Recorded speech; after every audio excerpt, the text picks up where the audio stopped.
disease. Nutrition, how your body kind of processes energy, it's either for basically good or negative effects. My goal is that I do the least amount of talking as possible, and that you guys ask questions, okay? And if I screw something up and it's confusing, call me out on it, right? So that brings me to my next point. I have no fancy letters next to my name, right? There's no RDs, there's definitely no MD, there's no, none of that stuff, okay? But, so what we're doing is, you know, we've been a long time CrossFit gym, and the founder of CrossFit sold CrossFit a while back and decided he wanted to get back in the game, but he didn't want to do a direct competitor to CrossFit. He's doing what's called MetFix, which we'll get into. Metabolism essentially stands for the metabolic fix, right? So gyms, ourselves especially, are really good at getting you fit. However, you can't out-train a bad diet. No matter how much I've tried, no matter how hard I've tried, okay, the base of the pyramid is nutrition, okay? So, what we're doing at MetFix is basically tagging a program, a bolt-on program to existing gyms to get them to understand more about the nutrition aspect and just to be more of an educational hub and resource for our members. A lot of you guys have been around with us for a long time, which is great, but your goals at 40 are probably a little different than they are at 30 or 25. So, and I'm, you know, generally speaking here, we want to be in this game for a long time, okay? And fitness obviously is a big important part of that. I'm jumping a little bit ahead, but if you kind of look at the overall aspects of health, the fitness component is really only 1/3 of it. The other 2/3 is what you eat, okay? So rules today, there are none, right? Ask questions as I go along. If it's on the tip of your tongue, just fire it. The odds are somebody else is probably thinking it, and it'll just be better for everybody. So this is a town hall. I'm not here to lecture you guys. I'm just here to kind of bring out some information. Hopefully it will spur questions, and then we can get into the details as much as you want, or not, okay? So, start with the bad news, all right? Who here knows somebody that's had cancer in their family? Okay? Who here knows somebody that's had type 2 diabetes in their family? Okay? Who here knows somebody that would be clinically obese in their family? Okay? Who here knows somebody that's struggling with substance use disorder or mental health disorders? Okay. I think you guys see where I'm getting at, all right? Do we think that was at the same level as 50 years ago? No. Okay. We can bounce data off to confirm that. So something has gone awry in the last 50 years or so that has got us in the current situation where chronic disease is the #1 killer of Americans. It accounts for 80 to 86% of all deaths. Okay? And it's the #1 healthcare expenditure in America, accumulating about $1.6 trillion a year. Okay? Trillion, right? That's just a lot of money. So, so when I hear big macro statistics like that, I always try to bring them down to like the local neighborhood level. Anyone want to take a guess at the #1 employer inside the county? Healthcare. Okay? Which is, you know, I'm going to have to go on several different rants throughout this, but healthcare is not really healthcare, it's sick care. Okay? You don't see healthcare until you are sick. It's just actually Right. Okay? So, checks out, right? $1.6 trillion. What would happen if like there were no healthcare industries here? They're a pretty bad economy. We could get fairly worse. Okay? And this isn't to say we don't need doctors. My wife was a nurse practitioner and all that stuff. It's just to say that these big five here, heart disease, cancer, some types of cancer, obviously like childhood genetic cancer, but the majority of cancer is a metabolic disease, not a genetic. We get into that. Type 2 diabetes, obesity, and there's a lot like we're talking anxiety, depression, even schizophrenia, substance use disorder, right? Can all be tied back to what we consume or what we don't consume. All right? And we're going to talk about that. But the way the system is designed, the healthcare system is, hey, I've got heart disease, I've got high cholesterol. Go to the doctor, what does the doctor do? Average visit of 7 minutes or less, here's some statins. I've got, some various forms of cancer, and I'm here to say, like, I'm not against the standard of care for cancer, but it's just like, hey, here's your chemo, here's your radiation options. We'll walk you through that, right? Type 2 diabetes, here's insulin. Obesity, anybody heard of Ozempic lately? Right? GLP-1s, they're the hot new thing. Does anybody here just like eat a whole food diet? Does that get the same media attention as GLP-1s do? No, right? Basically, the system is designed to profit off of your illness. Right? It's a very kind of radical tinfoil hat, but that's the way the system is set up. The collusion of insurance companies with healthcare companies and hospitals, they're there to prescribe you. They're not there to fix you. Okay? And obviously they treat the symptoms, not the system. Right? So if we gotta use like the COVID example, right? Hopefully we don't have to revisit that anytime soon. But how the people that died, why did they die? Basically there were two reasons. Age, which makes sense, obviously, or comorbidities. Basically they had one or two or three of these, and then a virus comes in, and you got no chance. Why? Because and we'll get into how hyperinsulinemia and all that stuff works, but if your body is chronically fighting stress and inflammation all the time, which that's what chronic means, like just imagine you're just a hamster, your body's a hamster on a wheel, and it never gets rest. And then all of a sudden, another hamster jumps on that wheel. Eventually it's not going to be able to keep up. You're overloading the system, and so when that outside virus or infection or another, kinetic injury happens, your body can only do so much, right? So the fitter and healthier you are, the better you're going to be more resilient against a cold or flu or something like that. But if you're already kind of like clinically on death's doorstep, and a little virus particle enters your body, we all saw that. Okay? So, how do we not get one of these, stay out of this big bucket of disease and death? The good news is, all these are lifestyle behavior choices. Okay? And like, one of the favorite quotes is, if you're going to heal someone, ask them if they're willing to give up the things that make them sick. So we're going to talk about the things that make you sick. Okay? If I had a great uncle who smokes a pack a day, nothing I can do is going to make a difference until he's willing to stop smoking. Okay? No patch, no quick fix is going to matter if you're just like, hey dude, stop smoking, and odds are you'll get better. It's the same with what we eat. All right? So let's define some terms here. And some of these get thrown around, and unfortunately, no one really knows what the hell we're talking about. All right? So nutrition is really simple. It's just the food and drink we consume. All right? And I'm even going to expand that definition a little bit more to environmental and digital consumption as well. Right? So I used to work at the A plant. If you're a long-time worker at the A plant, you're consuming pollution. Right? That to me is nutrition as well. Right? It will have a health impact on you. Right?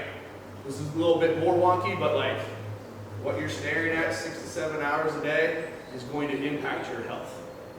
Right? Right? So you're on the Fox News side or you're on the MSNBC, and you're just getting pissed no matter what. Right?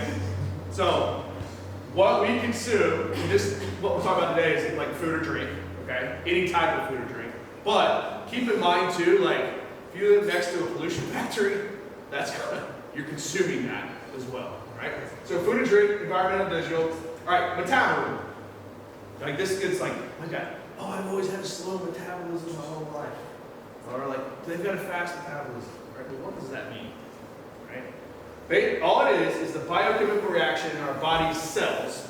So we're talking all the way down to the basic building block level of our body. Biochemical reaction in our body cells that converts what we eat, the nutrition, into energy, okay?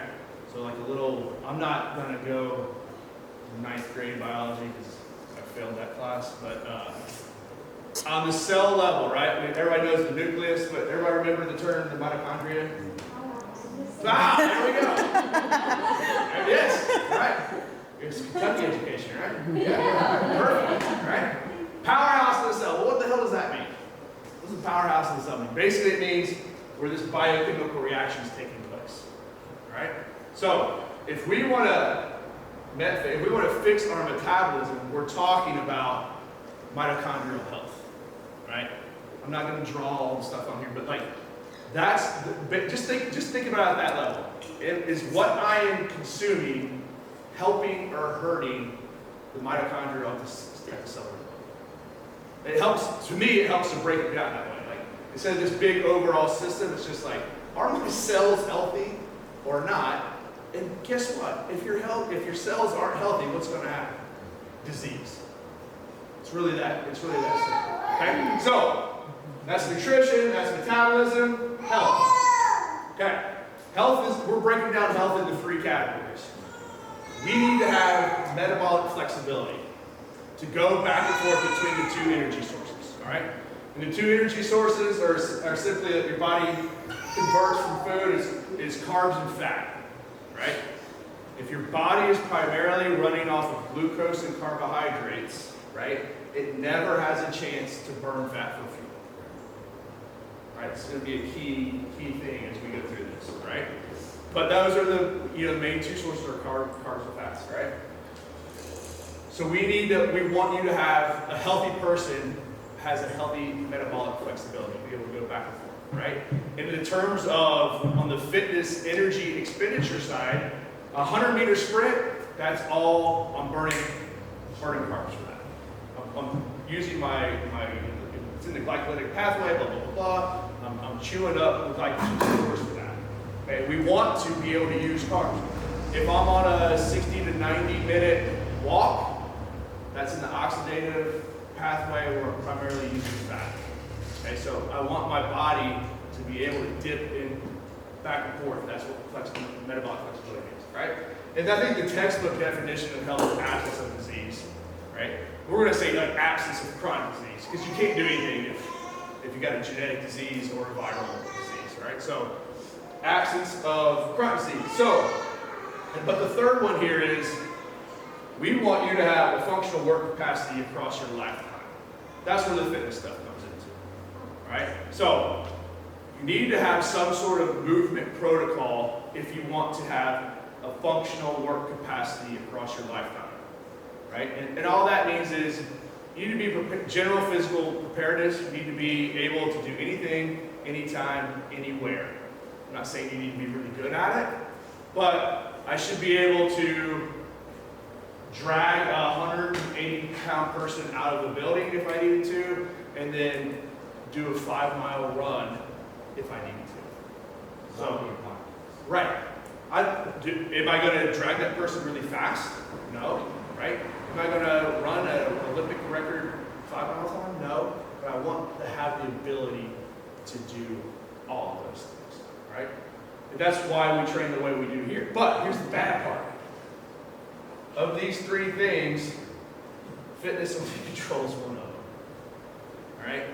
No matter how much we focus and we nerd out, it's only 1/3 of the total equation. The other 2/3, metabolic flexibility and absence of disease, is a matter of what you eat, okay? Or what you don't eat. All right? You right with me so far? Cool? No questions? Good. All right, so let's talk about what happens when we eat, right? No matter what you consume, it breaks down into 3 macronutrients. Protein, fat, carbohydrate. No matter if it's ultra processed or if it's you just killed a deer or you pick something off of a tree, it gets broken down in your body as carbs, protein, and fat. Okay, this is my going on the food journey. But does it protein still get breakdown? Well, yeah, depending on what's in it. But here, well, let's answer that question. Most protein bars are not protein bars. If you look at them, they're higher carbohydrates or fat than they are protein. Right. Yeah. So we'll talk about macros in just a second. But so here's what happens, right? So carbs. Everybody know what a carb is? No. Give me some examples of carbohydrates. Potato. Pasta. Potato, bread, pasta, Oatmeal. bread, Fruit. oatmeal, Cookies. fruit, cookies, vegetables. They're really all the stuff you want to eat all the time. Soda. Soda is a carbohydrate, right? Okay? So what happens is, no matter what the carb is, your body eats it, gets processed in the stomach, gets turned into glucose, aka blood sugar. Okay? Glucose is actually your body's preferred energy source. If there's glucose in the system with anything else, it will use the glucose first. It will convert that into energy, right? So we're going back to metabolism. It gets broken down in the cell at the mitochondrial level. Glucose gets turned into ATP. ATP is where all the magic happens. That enables your body to produce the energy it needs. Okay? So have you ever heard the term basal metabolic rate? That's just, if you just sat in a chair during your waking hours, your body's still using and producing energy to keep your normal involuntary functions alive. Like your nails are growing, your skin is growing, all like your breath, organ, like all that stuff. You still need energy for that, right? You're either burning or storing it. We'll get into it. We're going to finish the macronutrient stuff, but next. So we're in glucose, blood sugar, right? So blood sugar, we start here like on the diabetic level, but all it is, you take that carbohydrate, gets processed into glucose, and then it's either got to be burned or stored, okay? In storage mode, the glucose gets turned into glycogen, right? And it's stored primarily in two places, in your muscles or in your liver. That's basically it, okay? So in your body, you have storage sites, glycogen in your muscle or in your liver, to be used for later use for energy, okay? So once you top off, and I forget this, the actual, maybe 300-400 grams is what you can store at any given time. But you're going to use it for energy at a later point. Does that make sense to everybody? Okay. One cookie. Right. So next, protein. Examples. Everybody knows what protein is, right? So meat, right? Meat, eggs, fish, some dairy. But that gets broken down once it enters the bloodstream with amino acids, and once they're amino acids, their job is to build your muscle and skeletal system. That makes sense to everybody, right? So the more protein you have, the faster you'll recover, the stronger your bones will be, all that stuff, right? Next, the third one, fat. So fat gets a bad rap primarily because of its name, right? So It's bad. right? So I don't want to eat fat, I'll get fat, right? So I mean so I wish we had a different name. Like I'm going to try to refer to what we consume as dietary fat. And then when we talk about storing fat, we'll call it like adipose tissue to try, and then when it's in the body, it's either triglycerides or fatty acids. We'll try to like break all that down so it's a little bit easier to understand. But fat is not bad, right? Fat is not bad. Types of fat are bad, right? So the good fats are like nuts, grass-fed butter, coconut oil, olive oil. The shittier stuff is like seed oils, stuff in Liquid margarine. yeah, any type of processed hydrogenated oil or what we get is what's bad. Okay, those are seed oils. Yeah. Natural flavor. Yeah, any of that stuff is bad, right? And it's bad because once you consume it, right, we're going back to the cellular level, how it gets processed. It really has a super inflammatory response. Okay? Inflammatory being like chronic inflammation is bad. Acute inflammation is good. Right? So you sprain your ankle, your body sends an inflammatory response to help start healing the site. Right? You get a cold or a flu, your body raises its temperature to fight off. Like that's an inflammatory response to fight off. Bad part is, if you are consistently consuming these bad fats along with carbohydrates, we'll talk about that in just a second, we go back to the chronic inflammation. So basically, like, your body's just kind of producing this exhaust pollution all the time. And like, you're tired all the time, you can't ever feel like you're getting energy. You're tired all the time. I'll cut to the chase a little bit. You're tired all the time because of what's happening internally. Right? Not just because you can't get enough sleep or all this stuff. It's like your cells are over there fighting to fucking hang on for their dear life. And over weeks, months, years, like, yeah, you feel like shit. Imagine just having, like, you know how you start to feel those 2-3 days before you get a cold or a flu? Like, I don't know why I'm tired. Well, something's happening internally. And if you're in this chronic inflammatory state, you can't ever exit that feeling. Okay? So, carbs, protein, fat. Fats, you know, when they enter the body, they get broken down, they become triglycerides. That's when you get a wellness panel. Like, triglycerides are always super, like, to me, they're one of the most important markers because they tell you what? How much fat's in your blood. Okay? Here's a question. So what's the magic ratio of carbs, fats? We'll get to that at the end. Okay? Because the answer's going to be different for everybody. Oh. Right? So when you get your triglycerides read, that's something to always pay attention to. Because if you have a lot of fat going throughout your blood, something's going on. The best thing to see is when someone gets their blood drawn for a lipid panel and you see their blood separate and their blood will sit at the bottom and then you will see fat form at the top of the vial. Whoa. That's bad. You're like, oh, your triglycerides are going to be off the hook. Like that will actually happen. And That's going to be, so, but here's the problem, right? The way we've been told is if you have a lot of fat in your blood through triglycerides, it's because why? You must be eating a lot of fat. So then the last 50 years or so, we've been kicked this low-fat diet. Well, did we get any better? We got worse. And the reason is, going back to the glucose and glycogen, let's finish that journey story, right? I eat a bunch of French fries. Woo! Body does what it does, all the crazy biochemical magic's going on. Blood sugar levels go up. Carbs turn to glucose, that's pretty, we're following along. Next thing that happens though, sends a message to my pancreas, hey homie, we got all of this blood sugar going on, it's got to store somewhere because blood sugar left unattended gets very toxic in your system, right? So pancreas says, all right, insulin, do your job. Insulin secretes out the pancreas. Like, just think of like insulin as like a dump truck, right? So it's going around, it's picking up all the glucose, and it's going to take it to the cells. Where are we going first?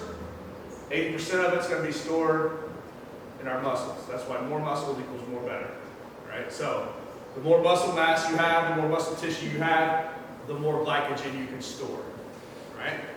Next, it's going to top it off at the liver. So 80% of that is going to go to the liver to be used for later, right? So we're in storage mode. We all just did a workout. Currently I'm wearing a continuous glucose monitor. My blood sugar levels just shot up during the workout. Anybody know why? Right? I'm burning. We said it, food's going to get an energy. Energy's going to be either burned or stored. We did that little 21-minute workout. Now my cells are like, hey dude, we need some energy. Sends the message, all right, glycogen, be released, start flooding them back to the bloodstream to be used so the cells need different energy. Does that make sense? Right? Your body knows what it's supposed to do, right? The problem is, what happens when the muscle cells get stored, when get topped off, and the liver gets topped off. It overflows, right? It overflows. So insulin's like got all this glycogen. It's like screaming at the cells to be entered, and they're like, dude, we're full. And it's just like, so what's it do? It screams louder. It's like your kids, right? Eventually you start tuning your kids out. So that's what insulin resistance is. Start screaming louder so it secretes more insulin. Over time, your body shuts down, or your body can't do that anymore. That's where type 2 diabetes comes into play, right? Insulin resistance is no bueno, right? Insulin resistance is a result of hyperinsulinemia. That's obviously all insulin all the time, and this is where we get into trouble. Because where does that glucose go? If it can't be stored in the liver as glycogen, it can't be stored in the muscle cells as glycogen anymore. So what happens? It gets turned into fatty acids. So excess glucose gets turned into fatty acids, and it gets shuttled into your fat cells as adipose tissue. Right? So it's not necessarily because you're eating dietary fat. It's because you're eating more carbohydrates than you need. Does that make sense to how it gets converted into the triglyceride side of it? It makes sense, like, hey, more fat, more fatty acids. But in reality, like, once you're topped off, the glucose has to go somewhere. The body converts it into triglycerides. Triglycerides get stored in your adipose tissue. Right? Here's the double bad news. You cannot burn fat in a high insulin state. That's the issue, right? So it won't release those fatty acids to be oxidized and be used as energy in a high insulin state. Right? It's blocking them from coming out. Hence, how we end up back here, right? So the next part is like, well, how do you get heart disease from a high carbohydrate, high sugar environment? It should be because of fat too, right? Well, there's a little thing called glycation. Glycation is nothing more than like the candy coating of your cells. Right? So the more sugar, the more carbohydrates you consume, your cells become glycated because of all the excess glycerol in your system. And so if you think about like your arteries as a pipe, all that glycation rusts that pipe out. Right? So rust is really ugly and nasty. Your body needs to heal itself, so it sends cholesterol in to patch those arterial walls, and in process shrinks down, have a heart attack. Or a flake gets, a flake gets popped off in the system, you have a stroke. So that's how hyperinsulinemia leads to heart disease. Cancer, certain forms of cancer, what do cells like the most to use for energy? Okay, do we need to say anything else? Right, I'm not going to get into like the intricacies of it, but I would tell like when your wife had a cancer diagnosis, I sent you a link and I said the first thing I would do is start a keto diet right now.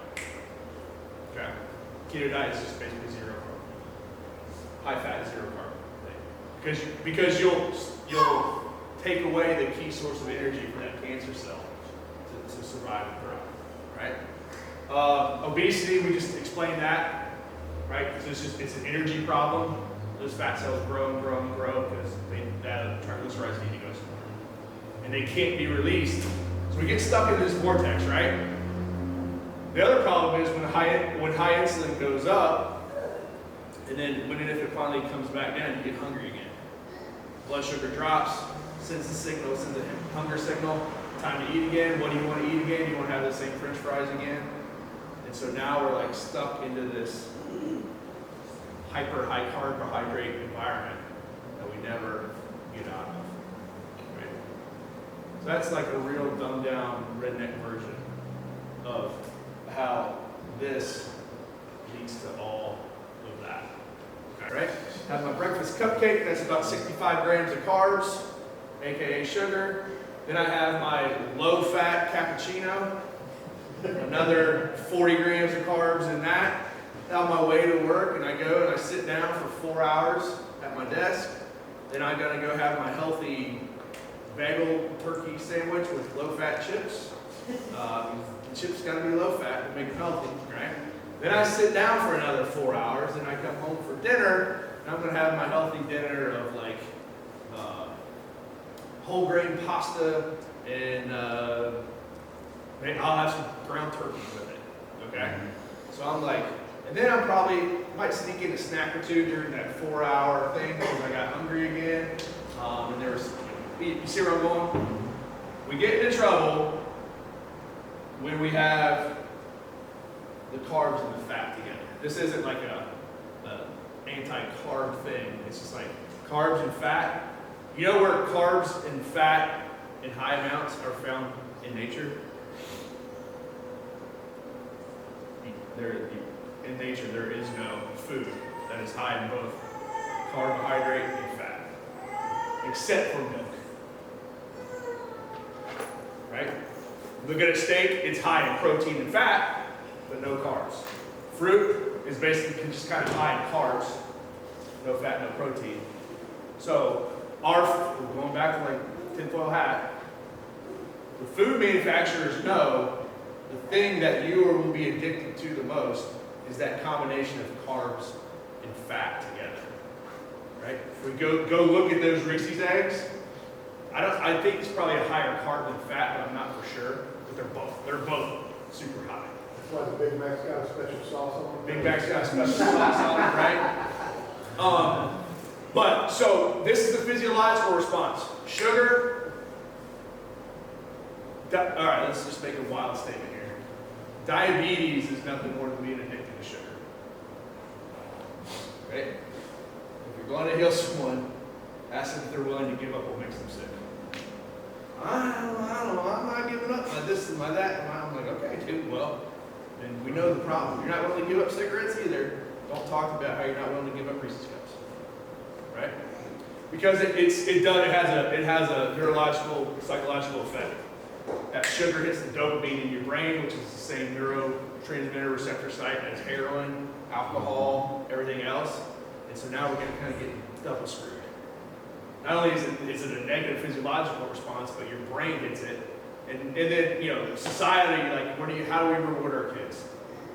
We have pizza Fridays, we have donut Saturdays. You did well, you get an ice cream, right? So it's like, it's this whole psychological society thing that we're finding as well. And it's designed to be that way. This is the thing, it's like, who here is like, failed different diets? Right? Right, okay? It's tough, right? It's tough because, like, it's like me telling you not to breathe. You can't not breathe. No matter how hard you try, no matter how long you've been able to hold your breath, at a certain point you can come up for air.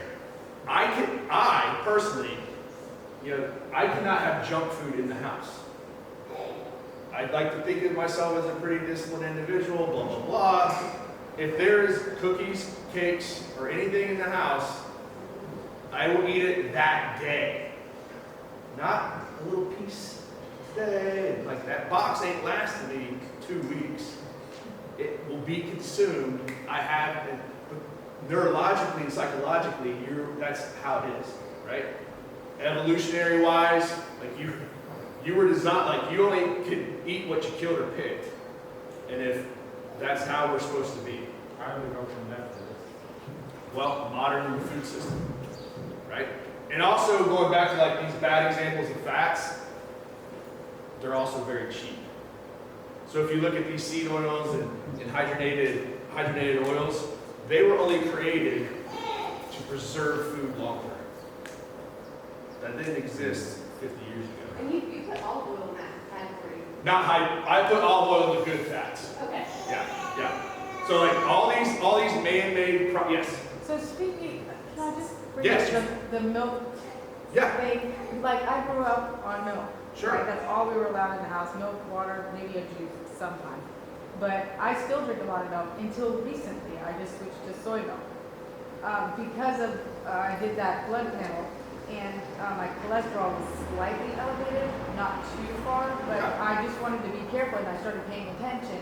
And so I read, and it said cholesterol right on the thing, and I'm like, holy crap. So I had no idea how much carbohydrate and cholesterol and stuff like that was involved in all my milk drinking. I would just pound milk thinking, protein, let's go. And I'm like, oh, wait a minute, maybe I need to. Yeah, and like you look at whole milk, 2% skim milk, that whole thing. Yeah. But like, when you look at a food label, when we talk about this later, here's how you just look at if something's like whatever the highest macronutrient profile is. That's what I'm saying it is. And you know what the highest macronutrient profile in milk is? It's carb. So it's bad. It's bad. Yeah. A lot of milk. It's bad. And I would honestly recommend don't drink soy milk either. What? Yeah. I'm buying it like. No. So what? I would go like heavy. I would go heavy cream. Oh, I would go heavy cream. What? I would go heavy cream. It's just fat. And you don't have to drink as much of it, right? Yeah. You don't have to Right, drink yeah. much I think the else. point is that it's like you're also not drinking like a lot at a time, you So know? how do you get all that milk? Yeah. So like, if you think about it this way, this doesn't answer your question, but if you owned a food company, what would you put in your food to get more people to eat it? Sugar. All right, that's it. Well, she had a key word too. She said, I keep drinking a lot of milk, a lot of milk, a lot of milk. So how much is a lot of milk? Right. Versus what you, I mean, 2 cups a day, I would feel like adequate, but a lot, like, how much is a lot, you know?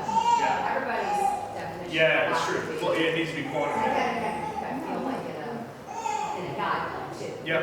Yeah.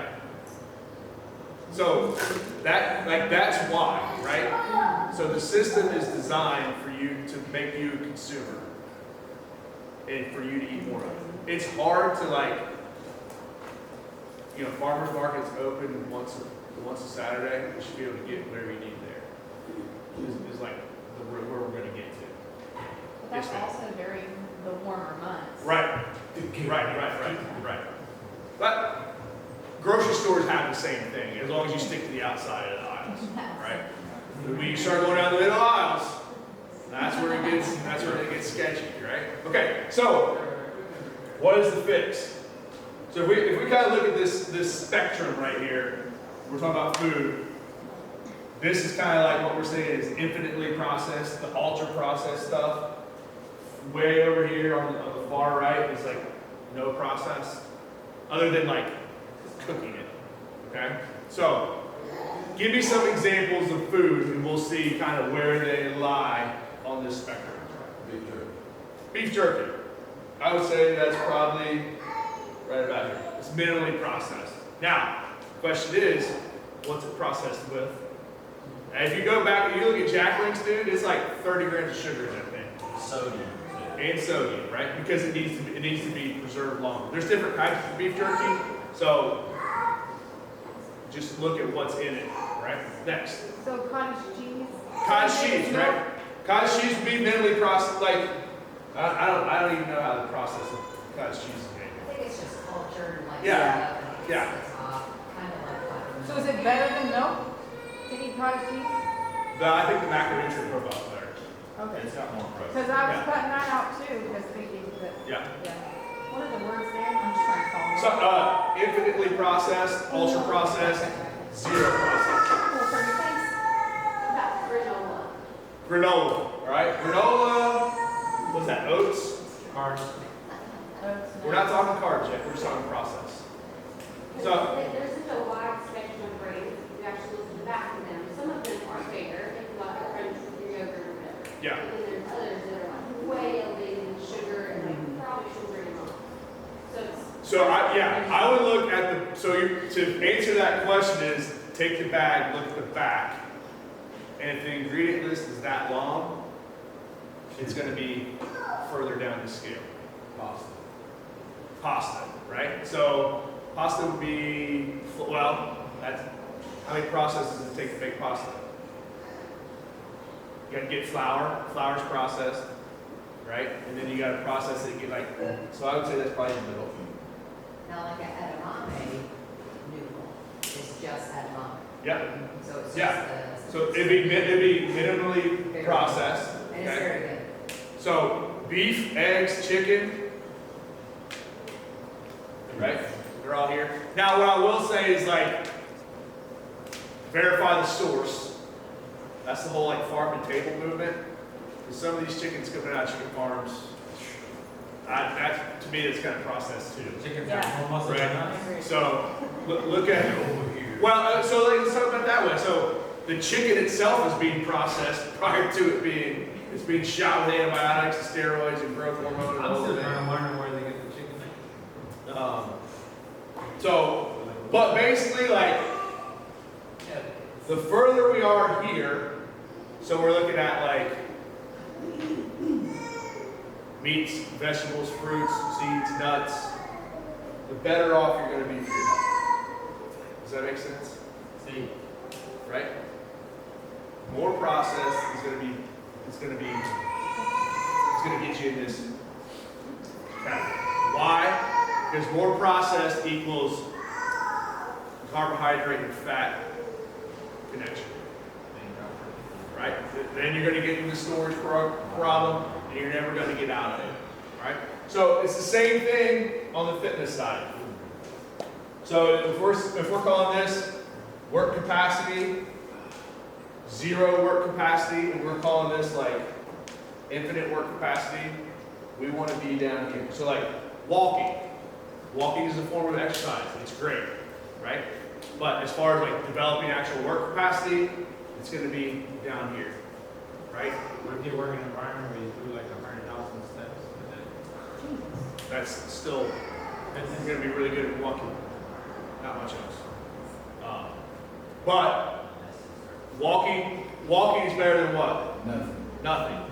Right? Second count. So the 10,000 steps a day is great because it means you're moving more than you're not, essentially. All right?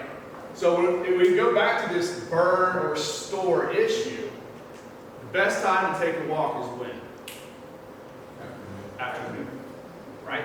Because no matter what you've consumed, your blood sugar's gone up, and by doing some sort of physical activity, you help shuttle those nutrients into the cells faster than like dun dun dun dun sitting here. Right? It's going to take a little longer. Right? But when we talk about like lifting weights, gymnastics, running, rowing, all that stuff, it develops more work capacity. It's going to be around this side of the equation. Okay? Yes. What about peanut butter? What about it? That's just a big, like, thing. I like apples and peanut butter. I eat a lot of apples and peanut butter. Like, when I snack, I try to eat healthy, so I'll eat almonds, like, just plain almonds. The Peter Pan. Like what? Peter Pan. So here's your answer. What type and how much? Yeah, I just want to know what I can snack on. What type and how? So if we go back, what I'm trying to get you guys to look at is view everything through this. Yeah. So if you have natural peanut butter versus Skippy, what's going to be better? Right? Why would natural be better? Less ingredients, right? And the natural is going to have zero sugar in it. If you look at Skippy in the major brands, they have They process hydrogenated, I think you say it, hydrogenated. hydrogenated oils and sugar. Which is better off to go grab a roasted peanut, break the shell off, and just chew that. That would be over You're here. getting up further up the scale, that's better than peanut butter, right? And one more thing. No, ask as much. Yeah. Okay, honey, like natural, like local honey. Sure. Is that too much? Because sometimes I'll feel like that my sugar just goes through the roof when I eat a little bit of honey or something on something, whatever. Let me answer Is it that. bad? Let me just answer that in just a second. So what we're getting at is like, what are we talking about here? We're talking about category. If you look at all diets, they're going to be in three categories, right? So quantity is going to be a type of diet. Category and time. All right, so give me some examples, and I'll explain that in just a second. Give me some, what are some mainstream diets out Keto, all right? Keto is going to be a category restriction diet. The category that you're restricting Carnivore. is carbs. So, carnivore, where would it fit? Category.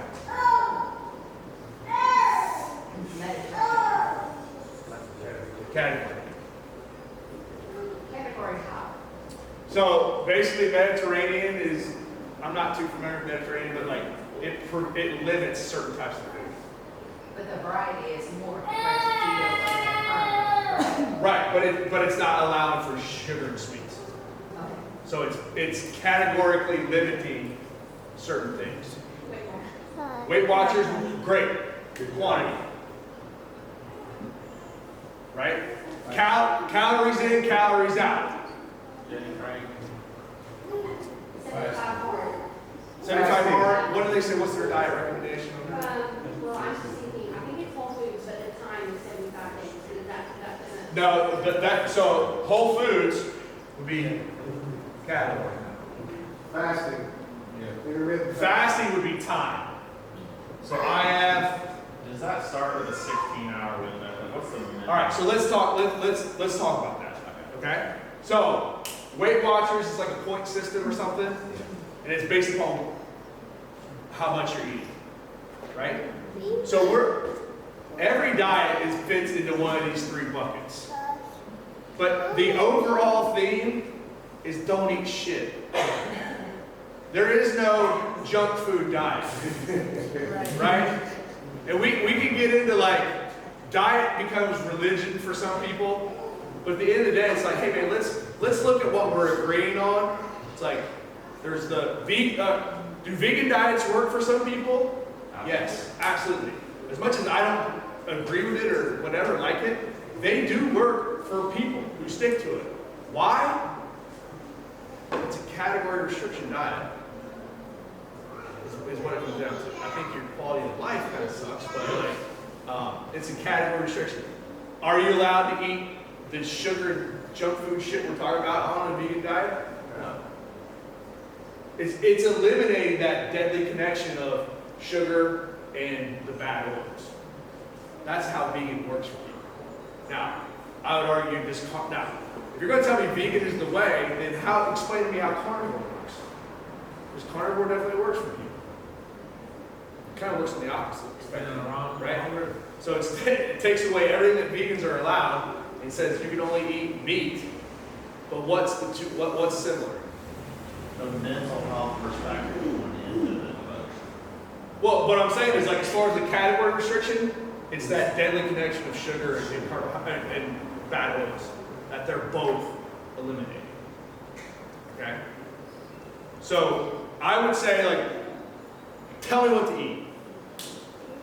I can do that, but I want you to understand why you should eat what you eat first. And basically, it's going to come down to the prescription here is stay on this side, prioritize protein, mainly because it builds your muscles. More muscles you have, more glucose you're able to absorb, right, in the form of glycogen. And like muscles are cool. I like everybody likes muscles, right? I'm not saying low carb, no carb, I'm saying carb control. And that needs to be dictated based upon what? Your activity level. Right? Joe, how much you run a day? It varies. Probably try to get 20-some thousand. Okay, right?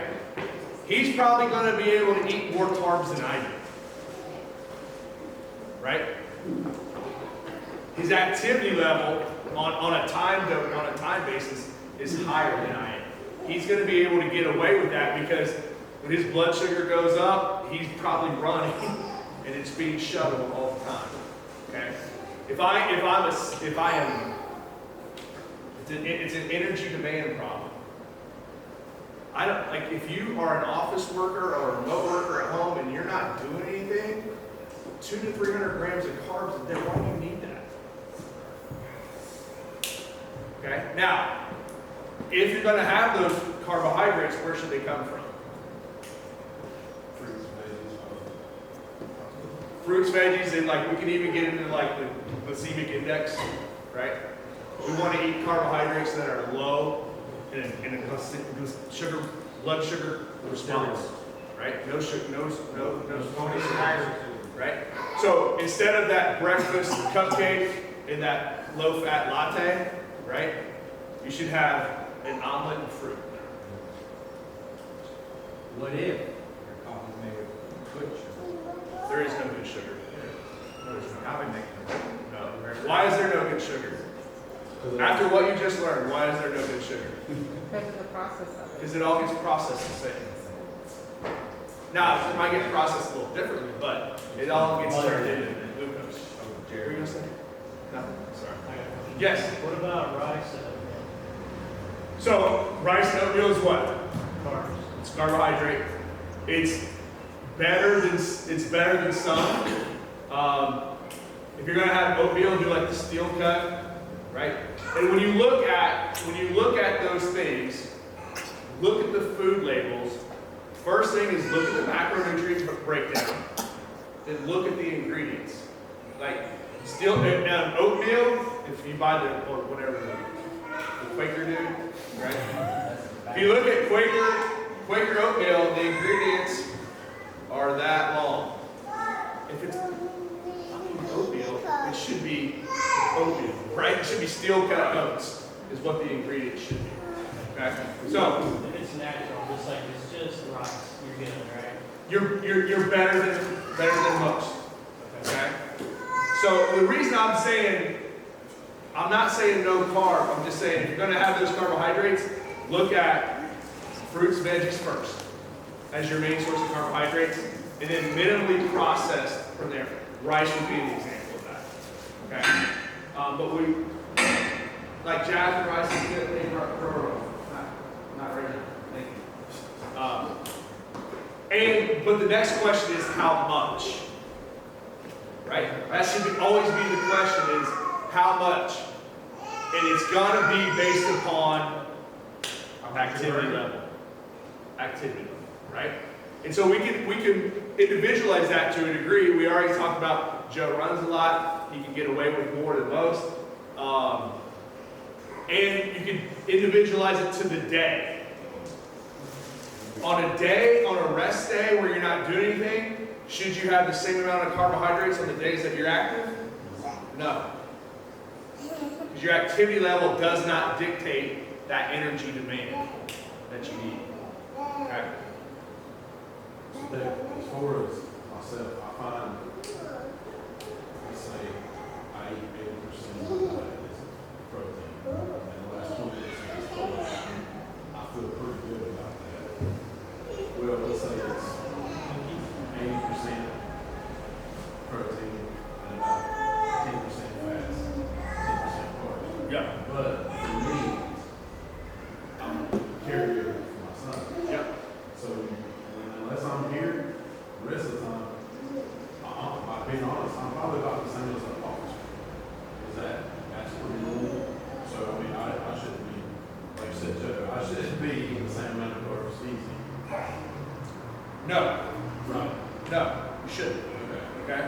Or, and the answer is going to be, here's like the bullshit answer is like, consume enough to support activity but not body fat. How do you know that? You need to experiment. Right? If you're like, hey, I'm going to eat 200 grams of carbs a day for 14 days. You look at the scale, right? Look at the scale. And then, like, more importantly, like, not everyone's going to do it, but like 7 days, blood glucose levels over time. And that's how you feel. Right? So Darren was eating really low carb. Then this last week, he experimented with bumping up his carbs. He says it feels like shit. And good, though. I'll eat vegetables. I'm not talking about going and eating Big Macs? Yeah, like, I just, my body was not used to the amount of carbs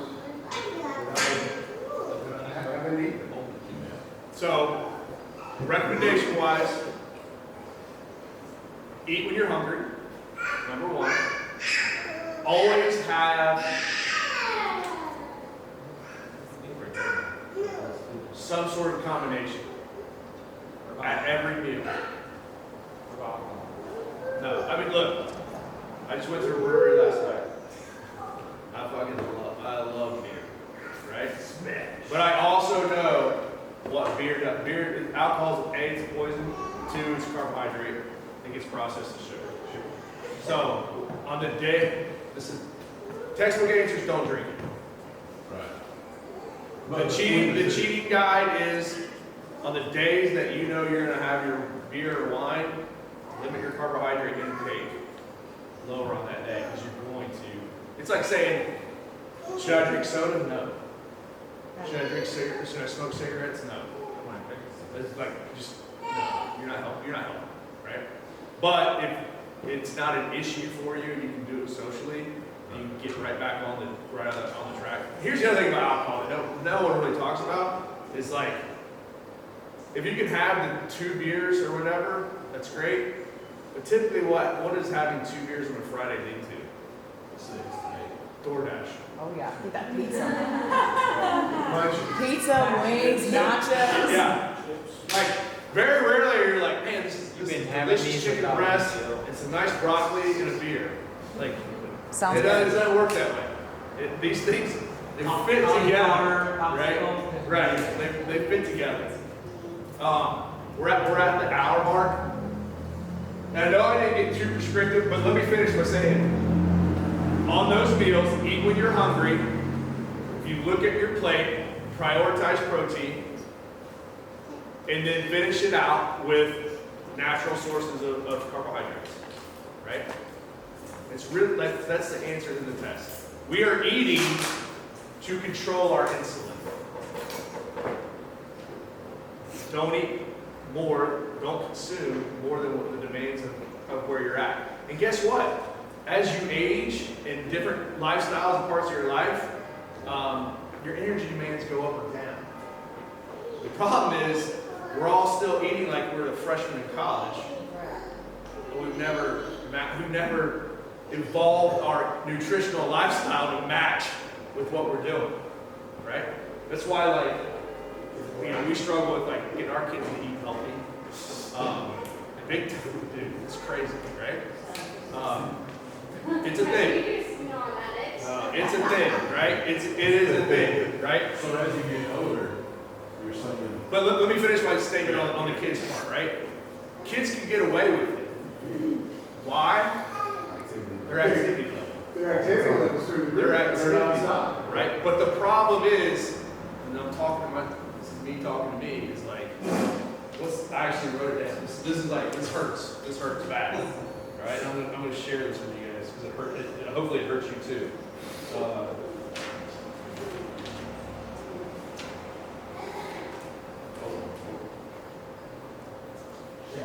Breakfast. So basically, it's like, would you want your kids to have the same health as you? Yes. Right? Most people, like most parents, are in a shittier position. But the problem is, like for instance, they say maybe the mom gets on track with the health, but the dad doesn't support that, or vice versa. Right. They always side with the person that it's the easiest because it's a losing battle. Yeah. And, Yep. and you do have some parents that honestly, just the profession I'm in, they'll think, I'm trying to figure out how to word it. Their perception that they are healthy. Yeah. Yeah. It's an education They're problem. happy with, Yeah. I eat my pizza every day, I love my pop, I love my tea. Yep. Okay, well, your 3-year-old boy suddenly comes and has an issue. Well, he's Yeah. gonna be a football player. I mean, Yeah. like, Yeah. No, it's an issue. Where's the contract? It's a thing. It is definitely a thing. Or like, if we want to give our kids the world, but we're not setting them up for success. We're setting up to have a lifelong struggle with food. Yeah. Change first. And it's a big issue because as a father or mother, you want to invest and the person doesn't support you. It's like, Yep. it's always There's a reason why there's a saying, taking a kid away from, like, taking candy from a baby. It's hard. Once they get it, It's man. hard. Once they get it, and it hits the dopamine system, and like, and then we basically then all the stuff we're seeing with kids, ADHD, hyperactive, like, it's a result of what they're eating. I think as a working parent too, like that's just a whole other realm because they're in school, they're in after school programs, they're with grandparents. Oh, yeah, grandparents, number one. That's some candy kids. They give them whatever they want. Well, they don't look at it as a love language too, like, Hey, 3 sugar-free yellow, we gave her some healthy snacks. I'm like, Sugar-free. that's not healthy. shit, well, like, what'd they have? I had a Gatorade and a Pop-Tart. Or like, I had a Gatorade and Pop-Tart right before they gave it back to you. Like, but the first step is like, be aware, right?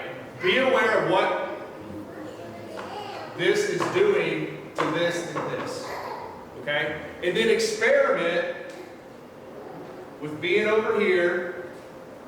And I say prioritize protein, A, because it builds muscle, and 2, it fills you up, right? 4-egg omelet and an avocado, you don't want to eat the other shit. But if you eat the bad shit first, you don't have room for the 4-egg omelet and avocado, right? So fill yourself up with the good stuff before you indulge in the bad stuff, if you're going to indulge in it at all, right? And then you can experiment with all this stuff over here. But in the day, if the reason any of these work is because they eliminate that bad fat and carbohydrate connection, right? And everybody's macros are going to be different, all that stuff. Yes, sir. Would you say the killer combination is carbohydrates and sugars, or what was it? Well, sugars are carbohydrates. Right. But It's 2 things. carbohydrates and bad fats. Bad fats. Yeah. With the Reese. Right. So this is why, like, the low carb camp gets crucified on like telling people to not eat fruit. It's like, how the fuck fruit you want, right? Like, no one ever got fat from eating blueberries. You know what I'm saying? Because you don't eat so many. You can only eat so many of The them. problem is, Like a pound of blueberries is like, the problem is we're so sugared up, the fruit don't taste good no more. It's exactly. bitter, it's hard. That's it. 3 of them, you're like, how much?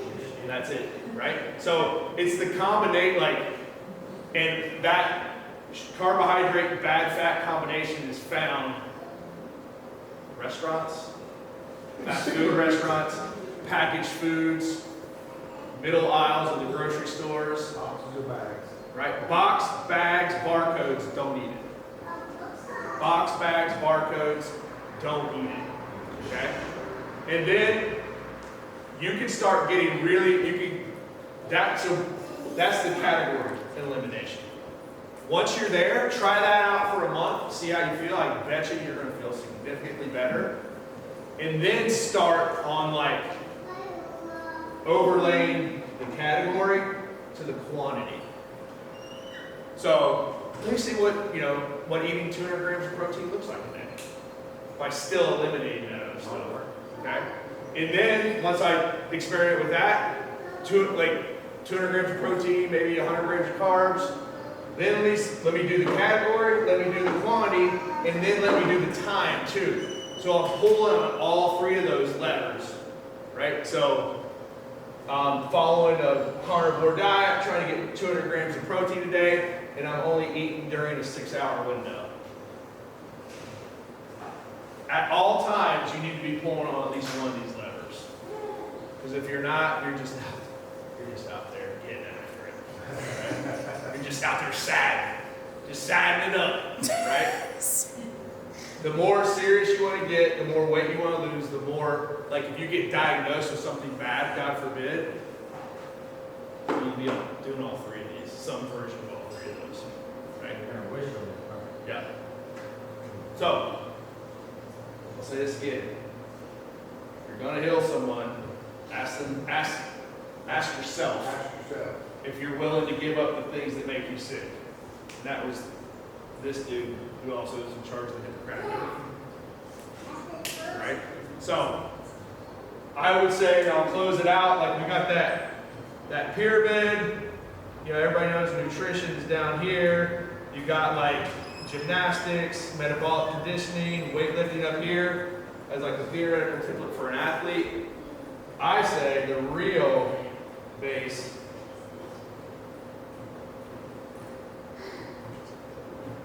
your mindset? Are you at the point in your life where it's important enough to make that decision? Hopefully you don't need to hit rock bottom and get diagnosed with something prior to that. And like maybe this is the thing now to where like you can't do it for yourself, do it for your kids, kind of thing. Or find a reason beyond yourself that like it's not worth the cookies and the cakes all the time. Just, one day out of the week, let's try that. But you have to be willing to make a decision to prioritize your health before you're going to do any of this stuff. Okay? Won't keep you guys here any longer. I'll be around for a couple minutes to ask questions. At any time, hit me or any of the coaches up. But like I said, our goal is to be able, this is an hour long, but we're going to do like smaller 5-minute chunks of this to keep it fresh in your head, at least get you thinking about it. Okay? Thank you guys.